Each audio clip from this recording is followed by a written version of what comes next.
haddii dal cidi ka maqan tahay annaga inaga maqan tahay hadduu weerar soo qaadana wixii khasaare meesha ka yimaada iyo baaxadda ay yeelan doonto dagaalka halka dib uga bilaabma ee muuse uu soo abaabulayo geeska afrika oo dhan u saameyn doona waanu ka digaynaa adduunkaanu leenahay gacanta ka qabta bari annaga gacantana lama qaban doono dhallinyaradan iyadana la celin doono sidaanu maalintii hore u celinay waanu ka digaynaa dagaalay maqal bari laysma eedeeyo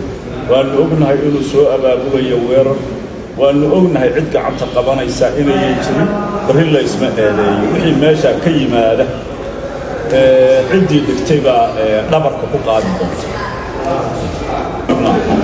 دلك وديما هدلك الله يسفو دل قب صدينا المجرتو دل يحوق كتوبين ويدباتين ين يلا قصار أما معارض كودا هذا أما كون نانو كموسلة شوقها هذانا وحنو كريوينا وبدقينا